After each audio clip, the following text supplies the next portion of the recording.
Hey y'all, Farmer Dre back at it. I'm out here in the peach orchard and I am pruning peaches today.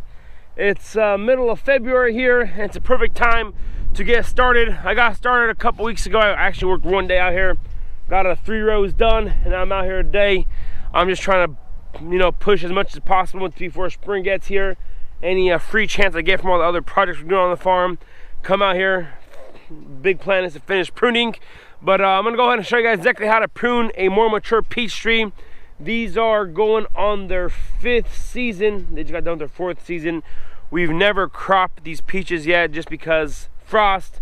We lost our peach crop 2 years in a row. And these peaches have grown nicely, but now it's time to prune them. So far this season, we haven't had any critical low temperatures yet.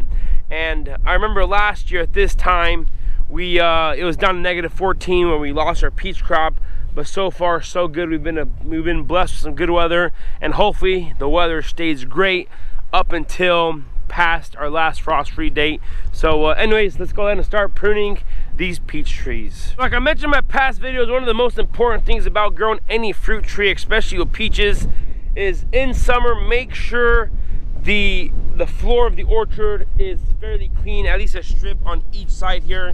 So you can see here the strip of grass that is perennial stays here, and then the strip of grass that we like to kill around the trees just so the tree can have all the nutrients so the tree won't fight for anything. And the cleaner the floor of the orchard is, the less problems you're going to have with rodents, with mites, especially with peaches, with the peach tree borers, which is another disease that we battled here on our farm or another bug that we battled on our farm for a while, and it's actually killed a few trees. So make sure, most important thing is keep that orchard floor clear. It's one of a big lesson that I learned when it comes to peaches, and hopefully with that I'll be able to turn that down to you guys, and you guys won't have the same problems we did. But yeah, can't say enough about cleaning your orchard floors clean. Alrighty, so one of the biggest things when I first come out here, I get the hand pruners and I cut all these tiny ones here in the center of the tree. Nobody wants these here. And just pull them out here like that. Look at all this tall weeds here that grew next to the tree. Speaking of orchard control, weed control, first tree's got weeds next to it, but it's all right.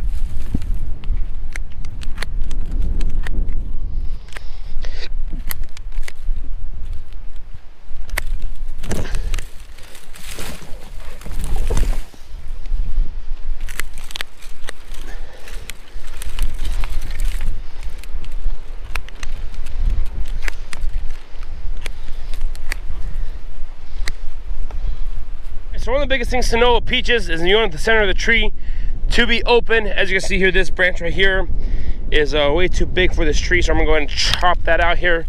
Even though it's nice and big, we don't need that there. And you want to have 3-4 scaffolds. So this side of the tree is good. We got one strong scaffold. This one, I'm gonna go ahead and leave it. Over here, as you can see, it's kind of close and tight there. If we have a crop this year, and hopefully we will, we won't need those. So on peaches, in a way, less is better. So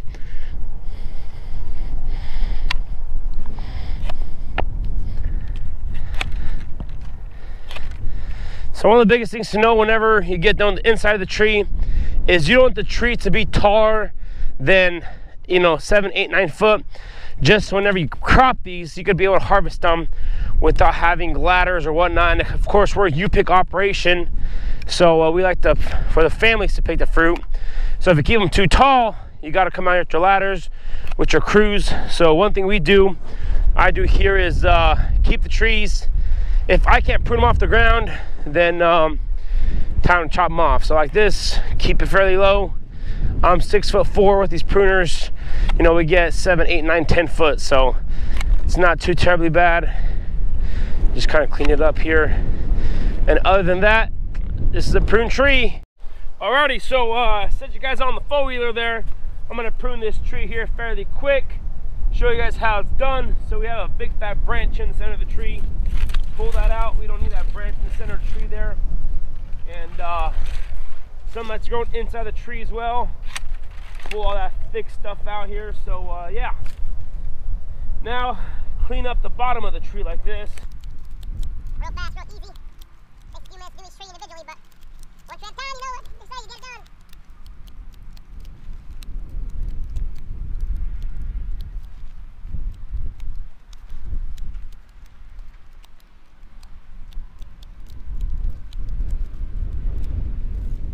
now, start off on this side, shorten some of these stuff up.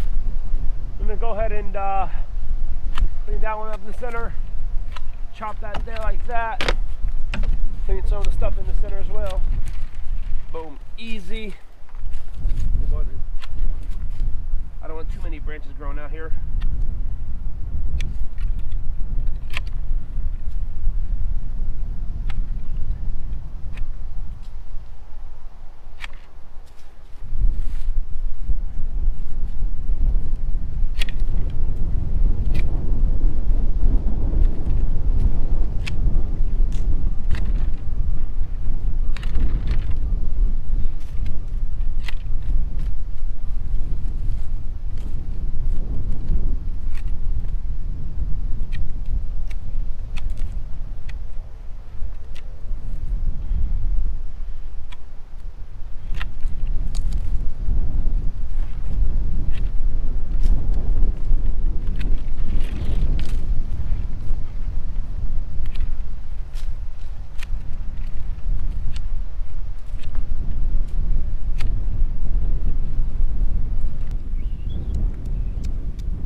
If you guys aren't really familiar of peaches and how they set their buds and whatnot, so peach trees only produce flowers on 1-year-old wood.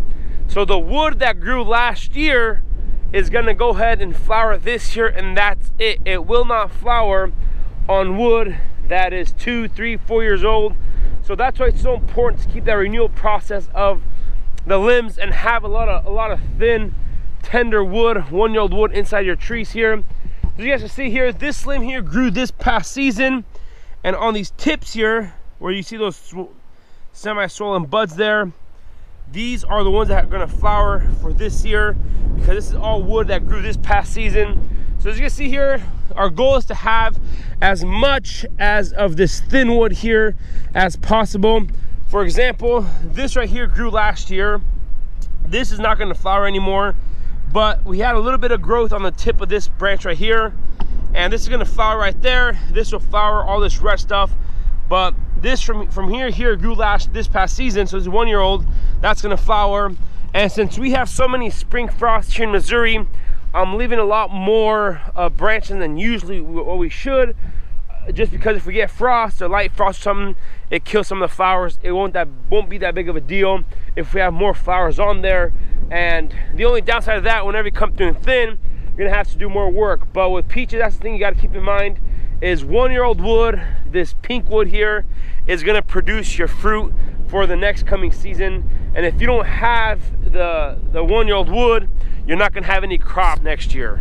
So as you can see here on this tree, one thing that I'm learning is the more sun you're able to get down the bottom of the tree, that's where you're gonna get that growth. And that's why typically on trees, they like to grow way up there, because that's where all the sun and all the light is. So for example, on this tree next to it, you can see all this vigorous growth up top here, and down here there's not that much vigorous growth, just because we didn't have a crop on these, so they just really sprouted and shot up there. And that's why we're chopping them down, so all that growth and vigor can be down towards the lower side of the tree, of course, where we can reach the fruit and be able to pick the fruit. There's no point in having a tree that's super tall, all the fruit's on top of it, and we can't reach off the ground. We're gonna have to bring the ladders out here. So if we keep the trees fairly short, 7, 8, 9, 10 foot, it pushes that 1-year-old growth down towards more of the bottom of the tree, and it doesn't allow the trees to get super tall. And it just depends what your operation, what you're doing with those trees, but just in general, you want to keep your trees fairly low to the ground.